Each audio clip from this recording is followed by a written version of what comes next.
नमस्कार दोस्तों, RRB NTPC की परीक्षा तिथि घोषित हो चुकी है। 5 जून से 23 जून तक चलने वाली इस परीक्षा में लाखों छात्र भाग लेने वाले हैं और आपकी तैयारी को एक नई दिशा देने के लिए हम लाए हैं 22 जुलाई 2021 सीबीटी 1 के प्रश्न, जिससे हम जानेंगे कि आरआरबी किस पैटर्न पर सवाल पूछता है और साथ ही जानेंगे कि संभावित विषय जिससे इस बार सवाल आ सकते हैं। तो वीडियो को अंत तक जरूर देखें, क्योंकि यह सभी प्रश्न आपके एग्जाम में आने की पूरी संभावना रखते हैं। चलिए शुरू करते हैं। आप देख रहे हैं आपका अपना चैनल करंट फॉर एग्जाम। पहला प्रश्न है, किस देश ने 24 नवंबर 2015 को अपने राष्ट्रीय अंतरिक्ष कार्यक्रम के रूप में अपना व्यावसायिक उपग्रह लॉन्च किया है? सवाल आए हुए सवाल है 2015 का सवाल पूछा गया है। इसमें ऑप्शंस है रूस, भारत, जापान और चीन।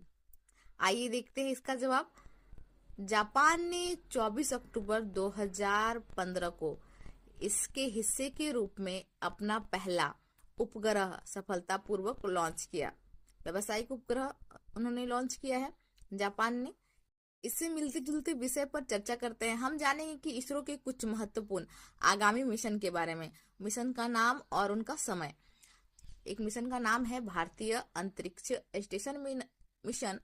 इस मिशन को 2028 से 2035 के बीच में शुरू किया जाएगा।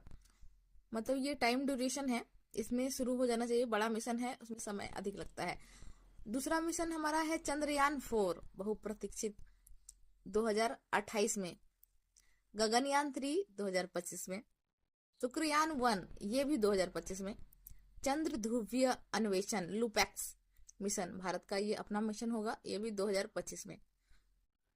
मंगलयान 2 2026 में। हम फिर से देख सकते हैं भारतीय अंतरिक्ष स्टेशन 2028 से 35। डायरेक्ट सवाल आएंगे, आपको ईयर पूछा जाएगा। चंद्रयान 4 2028। वहीं पे आपका सवाल आ सकता है कि गगनयान 3 2025 में शुक्रयान भी है। मिशन 2025 में आपको चंद्रीय ध्रुवीय अन्वेषण लूपैक्स भी याद रखना है, और मंगलयान 2 2026 में। तो हम लोग आगे चलते हैं। आगे हमारे जो प्रश्न है, दूसरे नंबर प्रश्न, उसको देखा जाए तो हमारा प्रश्न है, निम्नलिखित में से कौन सा केंद्र शासित प्रदेश नहीं है? तो सारे इसमें राज्य होंगे, कुछ केंद्र शासित हैं। इसमें से एक जो आपको पहचानना है कि इसमें कौन सा केंद्र शासित नहीं है।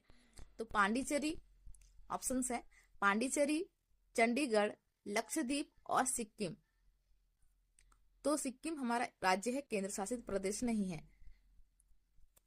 भारत में 8 केंद्र शासित प्रदेश हैं, जो है राष्ट्रीय राजधानी दिल्ली, जम्मू कश्मीर, पुडुचेरी, अंडमान और निकोबार द्वीप समूह। क्या हो गया? राष्ट्रीय राजधानी दिल्ली, जम्मू एंड कश्मीर, पुडुचेरी, अंडमान निकोबार द्वीप समूह और चंडीगढ़, दादर और नगर हवेली, दमन एवं दीव। ये एक ही साथ है, दादर और नगर हवेली और दमन दीव। 7 नंबर पे है लक्षद्वीप, लास्ट लद्दाख। आंसर जो हम लोग का है, सिक्किम पूर्वोत्तर भारत का एक राज्य है जिसकी सीमा भूटान, तिब्बत और नेपाल से लगती है। अगला प्रश्न है हमारा, निम्नलिखित में से कौन सा विरंजक नहीं है? साइंस के सवाल हम लोगों ने लिया है। जीके सेक्शन के कुछ कुछ प्रश्न, साइंस के, हिस्ट्री के सारे हम लोग डील करेंगे, उससे रिलेटेड सारे फैक्ट देंगे कि कौन सा इस बार आ सकता है, संभावना क्या हो सकती है। तो इसका ऑप्शन है sodium hypochlorite, calcium hypochlorite, hydrogen peroxide या हाइड्रोजन सल्फाइड। तो सही आंसर है हाइड्रोजन सल्फाइड। यह एक जो हाइड्रोजन सल्फाइड है, यह एक रासायनिक यौगिक है जिसका सूत्र है H2S। यह रंगहीन चाकोजेन हाइड्राइड गैस है जिसमें सड़े हुए अंडे की दुर्गंध आती है। यह बहुत जहरीला संचारक है और ज्वलनशील होता है। नेक्स्ट सवाल पर चलते हैं। चोरी चोरा कांड की घटना के बाद किस आंदोलन को बंद कर दिया गया? भारतीय आंदोलन चला है इतना लंबा, तो ये घटना बहुत ही ज्यादा पॉपुलर है। तो इसका ऑप्शन है खिलाफत आंदोलन, भारत छोड़ो आंदोलन, असहयोग आंदोलन, होम रूल आंदोलन। तो इसका जवाब होगा असहयोग आंदोलन। चोरी चौरा घटना ब्रिटिश भारत में संयुक्त प्रांत अभी का आधुनिक उत्तर प्रदेश की गोरखपुर जिले की चोरी चौरा में 5 फरवरी 1922 को हुई थी, जब प्रदर्शनकारियों का एक बड़ा समूह असहयोग आंदोलन में भाग लेने जा रहा था। तो आइए हम जानते हैं अब भारतीय राष्ट्रीय आंदोलन के परीक्षा की दृष्टि से आने वाले महत्वपूर्ण पॉइंट्स को, जो ईयर से रिलेटेड है। हम इसको कनेक्ट करेंगे। एक क्विक रिवीजन आप लोगों को देते हैं कि फटाफट रिवीजन हो जाएगा। तो 1905 में हुआ है बंगाल विभाजन, 1906 में मुस्लिम लीग की स्थापना, 1907 में सूरत अधिवेशन और 1909 में मार्ले मिंटो सुधार, 1916 में लखनऊ पैक्ट, 1919 में रोलैंड अधिनियम, 1919 में ही मार्टिन न्यू चेम्सफोर्ड सुधार, 1919 में जालियांवाला बाग हत्याकांड। ये बहुत ज्यादा पॉपुलर है, हर किसी को पता होता है कि जालियांवाला हत्याकांड 1919 को हुआ है। और 1920 में खिलाफत आंदोलन, 1920 को ही असहयोग आंदोलन और 1922 को चोरा चोरी कांड, जिसके बारे में अभी हम लोगों ने चर्चा की है, सवाल इसी पर था। और 1928 में साइमन कमीशन, 1930 में दांडी मार्च, 1930 में ही सविनय अवज्ञा आंदोलन, 1930 में प्रथम गोलमेज सम्मेलन, 1931 में द्वितीय गोलमेज सम्मेलन और 1931 में इसके साथ ही है गांधी इरविन समझौता, 1932 में पूना पैक्ट, 1942 में भारत छोड़ो आंदोलन, 1943 में आजाद हिंद फौज की स्थापना और 1946 में कैबिनेट मिशन का आगमन, 1946 में ही संविधान सभा का निर्वाचन, 1947 में भारत के विभाजन की माउंटबेटन योजना और 1947 में भारत की स्वतंत्रता। ठीक है, इस तरह से हम लोग 1905 से लेके 1947 तक का क्विक रिवीजन कर सकते हैं। रिवीजन करने का ये फास्ट तरीका है। अगले सवाल पे चलते हैं। उस भारतीय का नाम बताइए जो 2015 में गूगल का सीईओ बना। तो सवाल का ऑप्शंस हैं सत्य नडेला, साइरस मिस्त्री, सुंदर पिचाई, विशाल सिक्का। तो सही जवाब है इसका, सबको पता है, सही जवाब है इसका सुंदर पिचाई। सुंदर पिचाई 2015 से गूगल के सीईओ हैं और 2019 से अल्फाबेट के सीईओ के पद पर भी आसीन है। आइए देखते हैं विश्व के कुछ महत्वपूर्ण संगठन जिसके प्रमुख पदों पर हमारे भारतीय देश के लोग हैं, ताकि इस विषय पर कोई भी प्रश्न ना छूटे। भारतीयों का नाम जानना जरूरी है। तो सत्य नडेला माइक्रोसॉफ्ट के सीईओ हैं, जो एक और प्रमुख वैश्विक तकनीकी कंपनी है। अरविंद कृष्णा आईबीएम के सीईओ हैं, जो एक आईटी सेवा और परामर्श कंपनी है। शांतनु नारायण एडोब के सीईओ हैं, जो एक सॉफ्टवेयर कंपनी है। अजय बग्गा विश्व बैंक के अध्यक्ष और सीईओ हैं, जो एक अंतर्राष्ट्रीय वित्तीय संस्था है। तथा अन्य प्रमुख भारतीय सीईओ के बारे में जानते हैं। तो महत्वपूर्ण भारतीय सीईओ है राज सुब्रमण्यम, संजय मल्होत्रा और देविका मूलचंदानी।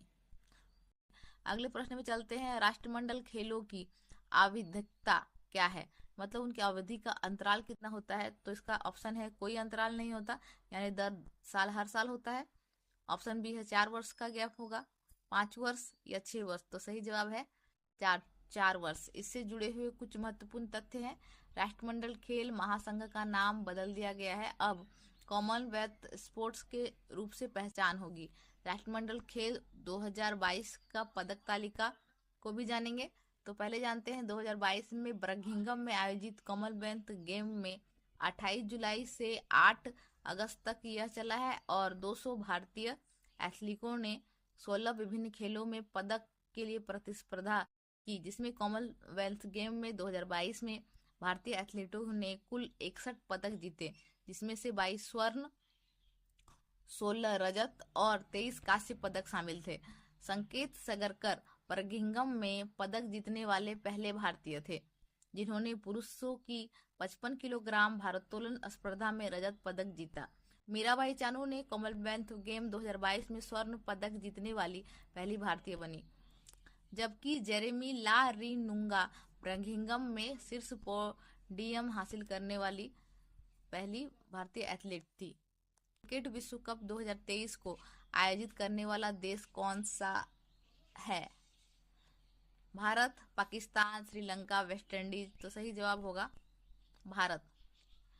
आगे जानते हैं कि 2023 क्रिकेट क्या हुआ था।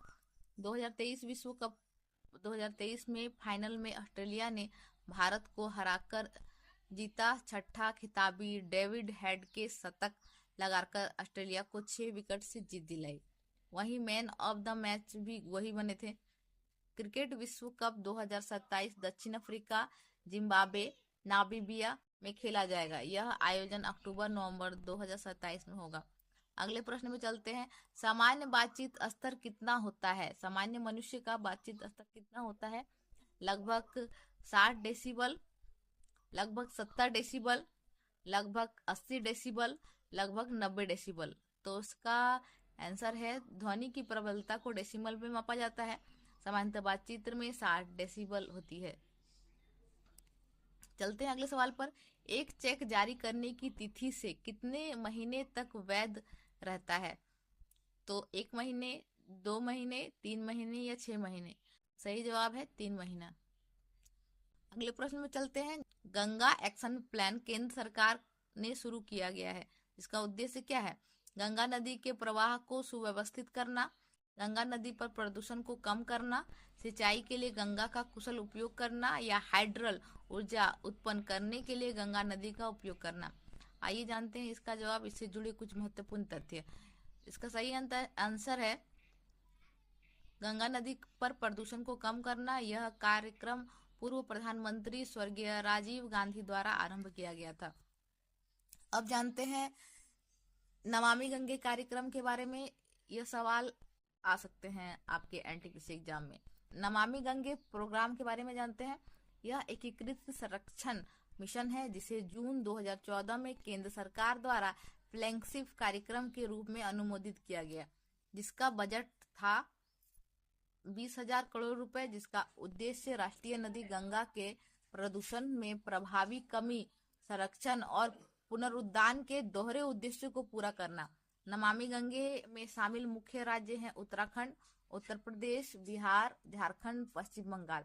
और गंगा नदी बेसिन में भारत के 11 राज्य शामिल किए गए, जिसमें उत्तराखंड, उत्तर प्रदेश, मध्य प्रदेश, राजस्थान, हरियाणा, हिमाचल प्रदेश, छत्तीसगढ़, झारखंड, बिहार, पश्चिम बंगाल और नई दिल्ली। पश्चिम बंगाल और दिल्ली शामिल हैं। तो ये याद रख सकते हैं कि राज्य जहाँ से गंगा प्रभावित होती है उत्तराखंड, उत्तर प्रदेश, बिहार, झारखंड और पश्चिम बंगाल पांच राज्य हैं और बेसिन में 11 आते हैं। अगले सवाल पे चलते हैं। अगले प्रश्न में चलते हैं। हवा में नाइट्रोजन का प्रतिशत लगभग है 74%, 76%, 78% या 80%। इसका आंसर होगा 78%। मात्रा के अनुसार शुष्क हवा में 78.09% नाइट्रोजन और 20.95% ऑक्सीजन और 0.93% आर्गन है। कार्बन डाइऑक्साइड का परसेंटेज 0.04% होती है और गैसों की ही मात्रा होती है थोड़ी थोड़ी। चलते हैं अगले प्रश्न पर। भारत और पाकिस्तान के बीच कहाँ शिमला समझौते पर 1972 में हस्ताक्षर किया गया था? जगह का नाम है बारनेस कोट, अलर्सली बिल्डिंग, वारसी रिंगल लॉज या गोटोन कैसल। तो सही जवाब होगा बारनेस कोट। वर्तमान में पहलगाम में पाकिस्तान के कायराना आतंकी हमले के बाद सिंधु जल संधि चर्चा में है। भारत ने इस संधि को निरस्त कर दिया गया है। तो जानते हैं सिंधु जल संधि के बारे में थोड़ी सी चर्चा। 19 सितंबर 1960 को कराची में भारत के प्रधानमंत्री जवाहरलाल नेहरू और पाकिस्तान के राष्ट्रपति अयूब खान ने विश्व बैंक की मध्यस्थता से इस संधि पर हस्ताक्षर किए थे। इस समझौते के तहत सिंधु नदी तंत्र की 6 नदियों के जल को भारत और पाकिस्तान के बीच बांट दिया गया। सिंधु नदी की 3 पूर्वी सहायक नदी जिसमें रावी, ब्यास, सतलज पर भारत को पूर्ण अधिकार दिया गया और पश्चिमी नदियां सिंधु, झेलम और चिनाब को पाकिस्तान को पूरा अधिकार दिया गया।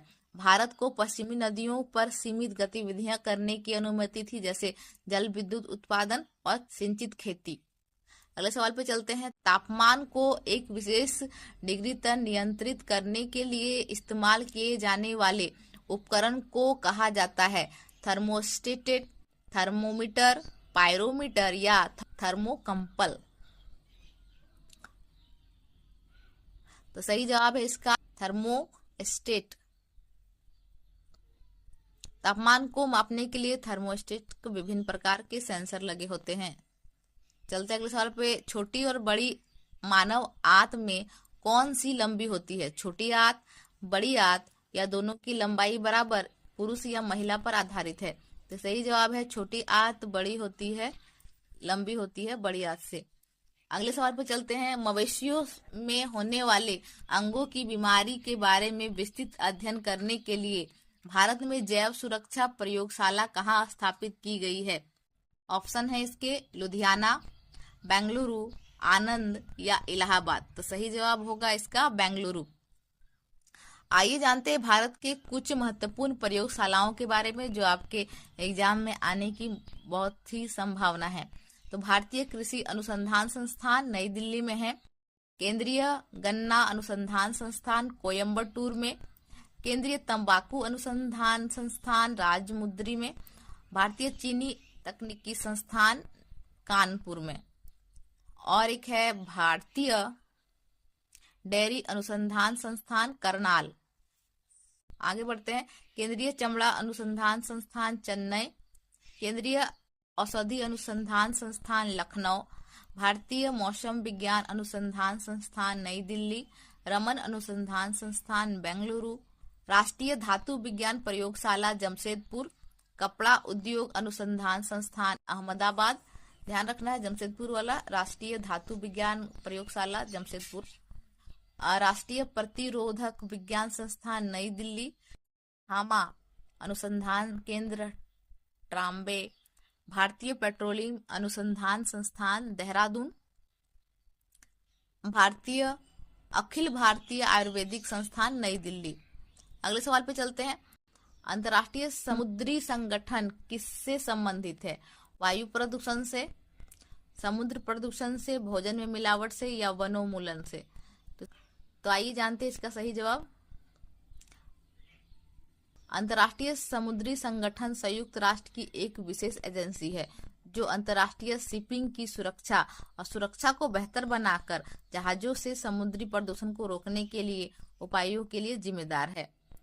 आइए जानते हैं संयुक्त राष्ट्र के कुछ महत्वपूर्ण संगठन और उससे संबंधित क्षेत्र।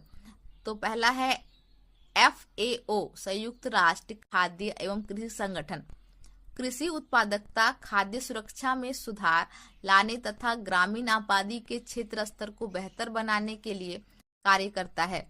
अगला है IAEA, अंतर्राष्ट्रीय ऊर्जा एजेंसी। परमाणु ऊर्जा के सुरक्षित और शांतिपूर्ण उपयोग के लिए काम करती है, अंतर्राष्ट्रीय परमाणु ऊर्जा एजेंसी। इसके बाद अगला है ICAO, अंतर्राष्ट्रीय नागरिक उड्डयन संगठन। हवाई परिवहन की सुरक्षा के लिए अंतर्राष्ट्रीय मानक निर्धारित किया गया है। इसके अलावा यह नागरिक उड्डयन के सभी क्षेत्रों में अंतर्राष्ट्रीय सहयोग के लिए समन्वय के रूप में कार्य करता है। अगला हम लोग का अंतर्राष्ट्रीय संगठन है IFAD, कृषि विकास के लिए अंतर्राष्ट्रीय कोष। इसके कार्य जानते हैं। विकासशील देशों में गरीबों के बीच खाद्य उत्पादन और पोषण स्तर बढ़ाने के लिए वित्तीय संसाधन जुटाना इसका कार्य है। ILO, अंतर्राष्ट्रीय श्रम संगठन। इसके कार्य को जानते हैं। कार्य स्थितियों और रोजगार के अवसर में सुधार के लिए नीतियां और कार्यक्रम तैयार करता है। यह दुनिया भर के देशों द्वारा उपयोग किए जाने वाले श्रम मानकों को भी निर्धारित करता है। IMF अंतर्राष्ट्रीय मुद्रा कोष, अंतर्राष्ट्रीय मुद्रा कोष के कार्य जानते हैं। अंतर्राष्ट्रीय मौद्रिक सहयोग और वित्तीय स्थिरता को सुगम बनाता है। यह वित्तीय मुद्दों पर परामर्श, सलाह, सहायता के लिए एक अस्थायी मंच भी प्रदान करता है। अगला हमारा संगठन है IMO अंतर्राष्ट्रीय समुद्री संगठन। अंतर्राष्ट्रीय नौवहन प्रक्रियाओं में सुधार, समुद्री सुरक्षा के मानकों को बढ़ाने और जहाजों द्वारा समुद्री प्रदूषण को कम करने के लिए कार्य करता है। ITU अंतर्राष्ट्रीय दूरसंचार संघ सभी प्रकार के दूरसंचारों को बेहतर करने के लिए अंतर्राष्ट्रीय सहयोग को बढ़ावा देता है। यह रेडियो, टीवी आवृत्तियों के उपयोग का समन्वय भी करता है और सुरक्षा उपायों को बढ़ावा देता है और अनुसंधान भी करता है। अगला संगठन है UNESCO संयुक्त राष्ट्र शैक्षिक, वैज्ञानिक, सांस्कृतिक संगठन। सभी के लिए शिक्षा, सांस्कृतिक विकास और दुनिया की प्राकृतिक सांस्कृतिक विरासत की सुरक्षा को बढ़ावा देता है। इसके अलावा यह विज्ञान, प्रेस स्वतंत्रता, अंतर्राष्ट्रीय सहयोग का समर्थन करता है। अगला हमारा संगठन है UNIDO संयुक्त राष्ट्र औद्योगिक विकास संगठन। तकनीकी सहायता, सलाहकार सेवाएं और प्रशिक्षण के माध्यम से विकासशील देशों की औद्योगिक उन्नति को बढ़ावा देना। UPU यूनिवर्सल पोस्टल यूनियन डाक सेवाओं के लिए अंतर्राष्ट्रीय नियम स्थापित करना, तकनीकी सहायता प्रदान करना और डाक मामलों में सहयोग को बढ़ावा देना। WHO विश्व स्वास्थ्य संगठन स्वास्थ्य समस्याओं को हल करने के उद्देश्य से कार्यक्रमों का समन्वयन करना। यह टीकाकरण, स्वास्थ्य शिक्षा, आवश्यक दवाओं के प्रावधान जैसे कार्य क्षेत्रों में काम करती है।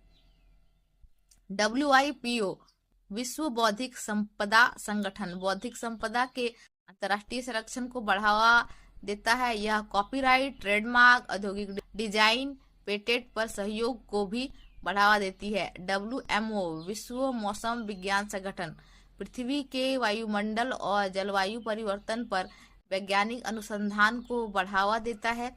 इसके अलावा मौसम संबंधी आंकड़ों के वैश्विक आदान प्रदान की सुविधा भी प्रदान करता है। वर्ल्ड बैंक गरीबी को कम करता है और सतत आर्थिक विकास को आगे बढ़ाने के लिए विकासशील देशों को ऋण और तकनीकी सहायता प्रदान करता है। आगे है WTO विश्व पर्यटन संगठन पर्यटन नीतिगत मुद्दों के लिए एक वैश्विक मंच पर्यटन संबंधी जानकारियों के व्यावसायिक स्रोत के रूप में कार्य करता है। आइए हम लोगों ने देखा कि हमारे ये सारे संगठन बहुत ही इम्पोर्टेंट होते हैं और आप इनको जितनी बार रिवीजन कीजिएगा तो ये आपको याद होता ही चला जाएगा। इसके कार्यों को देखना है, करंट अफेयर के साथ इसको रिलेट करना है। आगे का सवाल हमारा है एस्ट्रोसैट भारत का पहला क्या था? तो एस्ट्रोसैट आविंछन उपग्रह, remote sensing satellite, space observatory या संचार उपग्रह।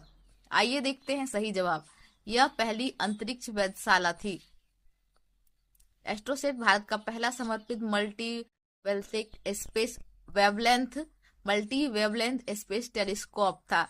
यह 28 सितंबर 2015 को PSL XL पर लॉन्च किया गया। अगला सवाल पे चलते हैं। गांधी इरविन समझौते पर किस वर्ष हस्ताक्षर किए गए थे? तो 1930 में, 1931 में, 1932 में या 33 में? तो हस्ताक्षर कब किए गए हैं? 1931 में। हल देखते हैं इसका। गांधी इरविन समझौता एक राजनीतिक समझौता था जिसे महात्मा गांधी और भारत के तत्कालीन वायसराय लॉर्ड इरविन ने 5 मार्च 1931 पर हस्ताक्षर किए थे। हिस्ट्री के सवाल बहुत सारे आते हैं और गांधी युग से ही सवाल बनना संभावित रहता है, तो वो आप लोग रिवीजन करते चलते हैं अगले प्रश्न पर। यह सवाल आया हुआ सवाल है, धर्मनिरपेक्षता का अर्थ क्या है? किसी भी धर्म को मानना, कई धर्मों को मानना, किसी भी सत्संग में शामिल होने की स्वतंत्रता या धर्म और पूजा की स्वतंत्रता। तो इसका आंसर हम लोग जानते हैं, भारतीय संविधान सभी को अपने धार्मिक विश्वास और तौर तरीकों को अपनाने की पूरी छूट देता है। सबके लिए समान धार्मिक स्वतंत्रता के विचार को ध्यान में रखते हुए भारतीय राज्य ने धर्म और राज्य की शक्ति को एक दूसरे से अलग रखने की रणनीति अपनाई थी। धर्म को राज्य से अलग रखने की इस अवधारणा को धर्मनिरपेक्षता कहा जाता है। अगला सवाल है हम लोग का, राष्ट्रीय विज्ञान दिवस कब मनाया जाता है? 26 फरवरी, 27 फरवरी, 28 फरवरी या 29 फरवरी? तो सही जवाब है हमारा 28 फरवरी। तो जानते हैं 28 फरवरी क्यों महत्वपूर्ण है? भारतीय भौतिक वैज्ञानिक सर सीवी रमन द्वारा रमन प्रभाव की खोज के उपलक्ष्य पर प्रत्येक वर्ष 28 फरवरी को भारत में राष्ट्रीय विज्ञान दिवस मनाया जाता है। चंद्रशेखर वेंकट रमन भारतीय भौतिक शास्त्री थे। प्रकाश के प्रकीर्णन पर उत्कृष्ट कार्य के लिए वर्ष 1930 में का प्रतिष्ठित नोबेल पुरस्कार दिया गया। उनका आविष्कार उनके लिए नाम पर रामन प्रभाव के नाम से जाना जाता था। 1954 में उन्हें भारत सरकार की भारत रत्न की उपाधि से भी विभूषित किया गया है और 1957 में लेनिन शांति पुरस्कार ही प्रदान किया गया। आप चलते हैं हमारे अगले सवाल पे। हमारा अगला प्रश्न है, 9/11 त्रासदी के बाद न्यूयॉर्क के ट्रेड सेंट्रल कॉम्प्लेक्स का पुनर्निर्माण किया गया, इसे किस नाम से जाना जाता है? ये सवाल आए हुए हैं, तो आपको गौर करना है कि इस सवाल को किस तरह से उस समय में ये हाईलाइटेड होगा। करंट अफेयर है।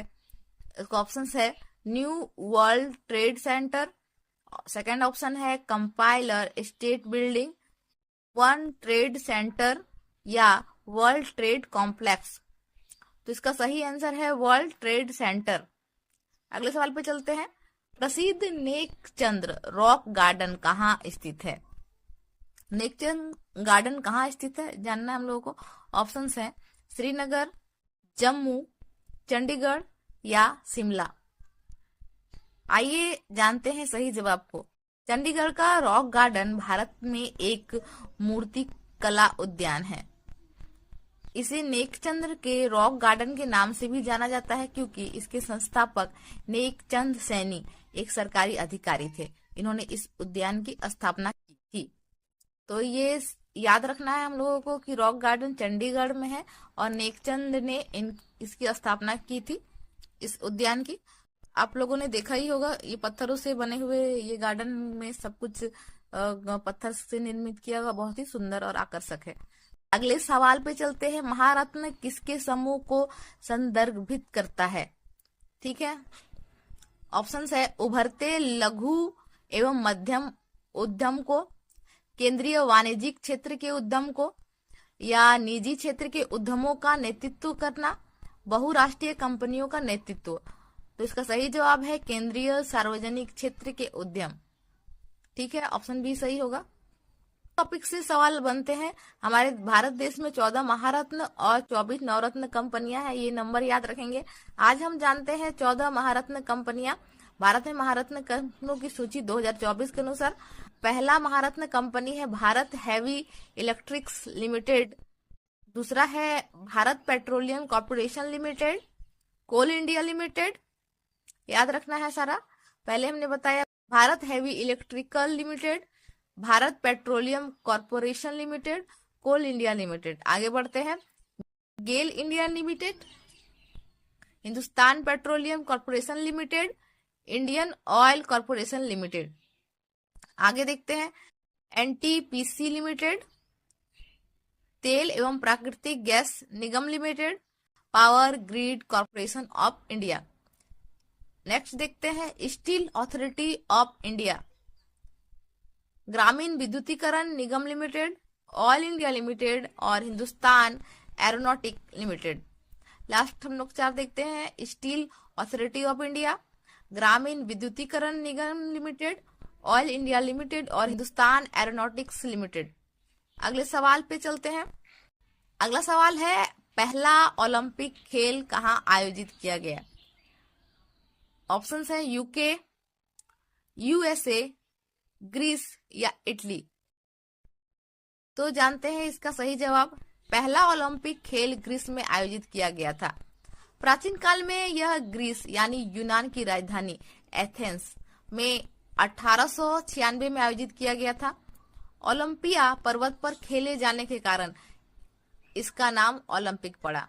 ओलंपिया पर्वत याद रखेंगे, 1896 में यह पहली बार खेला गया था ग्रीस में, वो याद रखना है। ओलंपिक से याद रखना है कि 2024 में भी फ्रांस की राजधानी पेरिस में ओलंपिक हुआ था। बता दें कि लॉस एंजलिस 2028 ग्रीष्मकालीन ओलंपिक की मेजबानी करेगा। अगले प्रश्न पे चलते हैं। वायु गुणवत्ता सूचकांक क्या है, या वायु गुणवत्ता सूचकांक के बारे में बताना है। ऑप्शंस है, वायु प्रदूषण का एक मात्रक है, एक संख्या है, आर्द्रता के स्तर को मापने के लिए, बारिश की पूर्वानुमान के लिए। तो इसका आंसर को जानते हैं। एयर क्वालिटी इंडेक्स हवा में प्रदूषण की मात्रा में बदलाव दिखाने का एक तरीका है। वायु गुणवत्ता एक माप है जो बताता है कि हवा कितनी साफ और प्रदूषित है। अगले सवाल पे चलते हैं। विंडोज कीबोर्ड की कौन सी अधिकांश ब्राउजरों में फुल स्क्रीन मोड सेट करती है? कंप्यूटर से एक सवाल आया हुआ है, वो देखते हैं। ऑप्शन है इसका F1, F10, F11 या F12। तो सही जवाब है F11। एनटीपीसी के एग्जाम में कीबोर्ड के फंक्शन की के बारे में हम लोग आज जानेंगे कि फंक्शन की जो सारे हैं उसको डिटेल कर लेते हैं। तो पहला है F1, इसके कार्य जानते हैं। लगभग हर प्रोग्राम के लिए सहायता स्क्रीन खोलता है, ओपन करता है हेल्प। F2 आपको किसी चयनित फाइल या फोल्डर का नाम बदलने की अनुमति देता है, फोल्डर का नया नाम रीनेम हम लोग कर सकते हैं इससे। F3 उस एप्लीकेशन के लिए खोज सुविधा खोलता है जो उस समय सक्रिय है। F4 alt plus F4 active window को बंद करता है, तो उस समय जो विंडो खुला है उसको बंद करता है, डायरेक्ट कंट्रोल है। F5 आपको पेज या डॉक्यूमेंट विंडो को रिफ्रेश या रीलोड करने की अनुमति देता है, रीलोड करने की अनुमति देता है कि फिर से आप कर सकते हैं। F6 अधिकांश इंटरनेट ब्राउजर में कर्सर को एड्रेस बार पर ले जाता है, उसको डायरेक्ट एड्रेस बार पे ले आए। F7 माइक्रोसॉफ्ट में किसी डॉक्यूमेंट की वर्तनी जांच और व्याकरण जांच के लिए उपयोग किया जाता है। F7 में माइक्रोसॉफ्ट में स्पेलिंग और ग्रामेटिकल एरर का जांच करता है, ग्रामेटिकल एरर की जांच करता है। F8 कंप्यूटर चालू करते समय विंडोज में बूट मेन्यू तक पहुंचने के लिए उपयोग किया जाता है।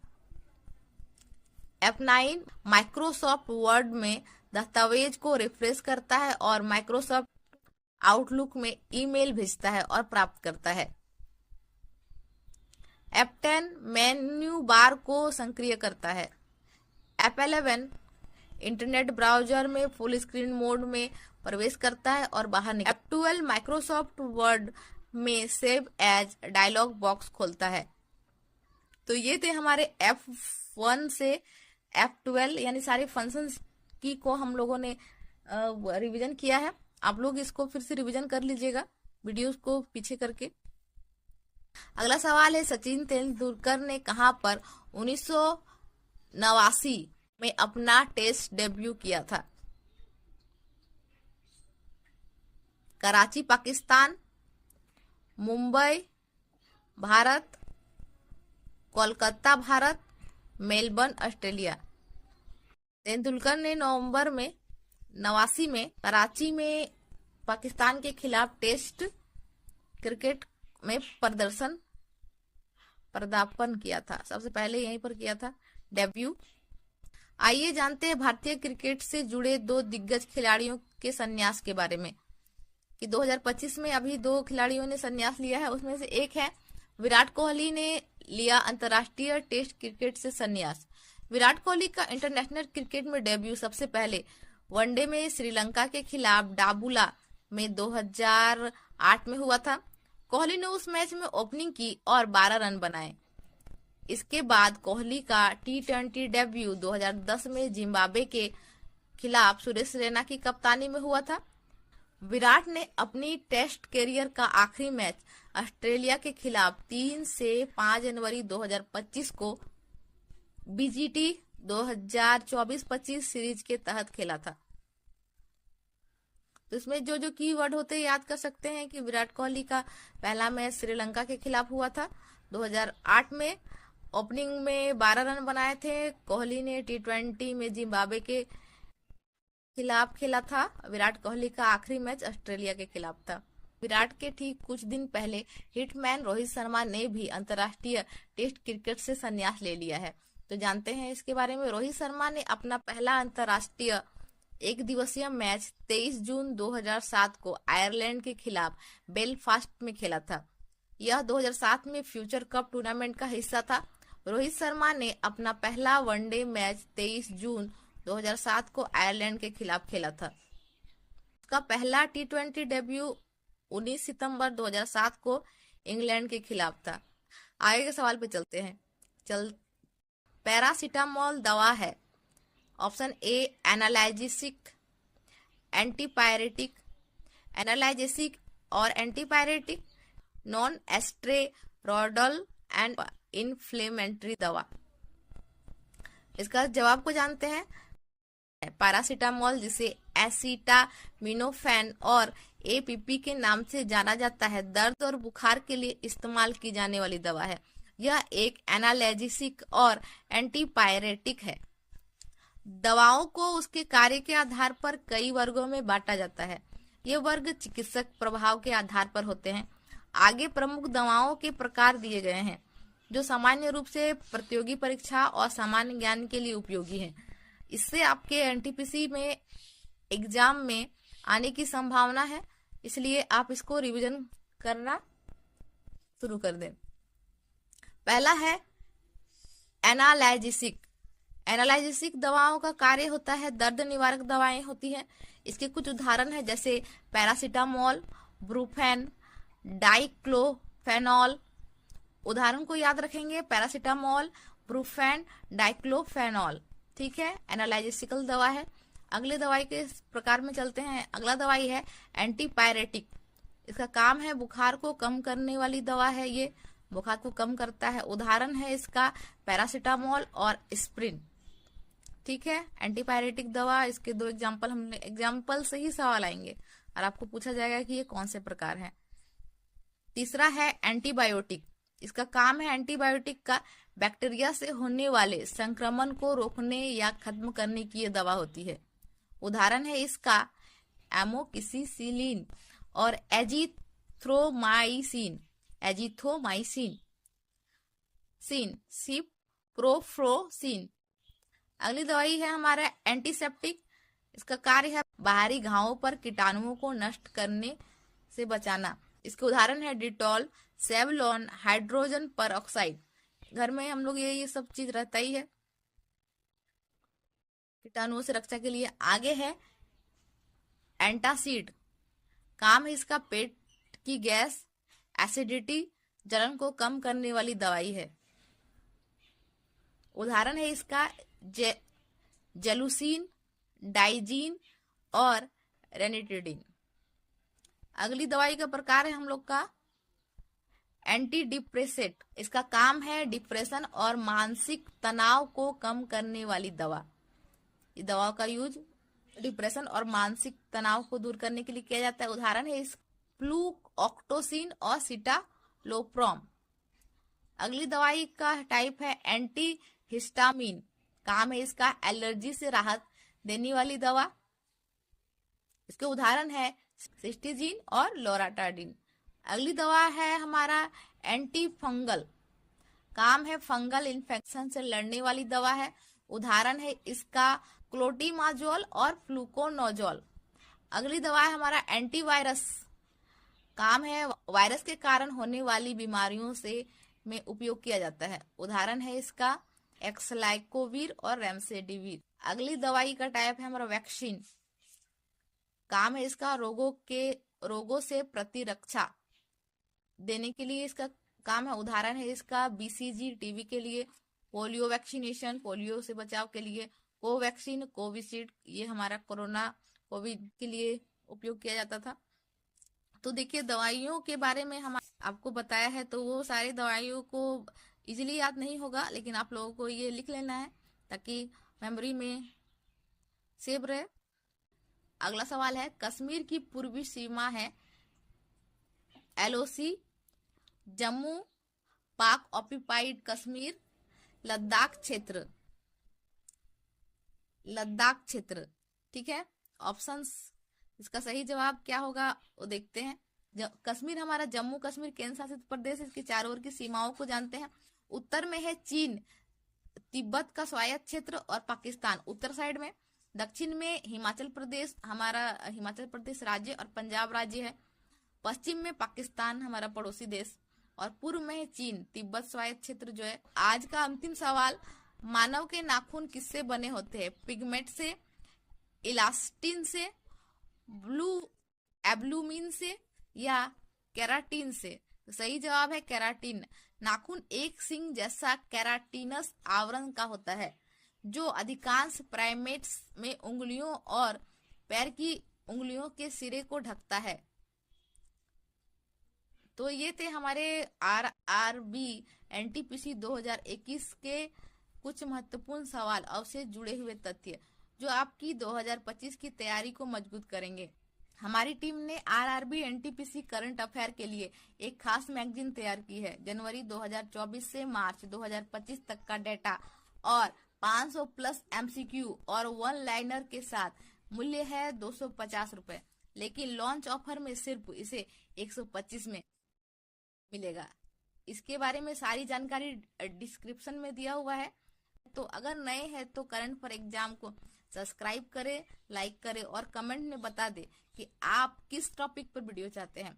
RRB NTPC से जुड़े वीडियो जल्द आएंगे, तो जुड़े रहिए। जय हिंद।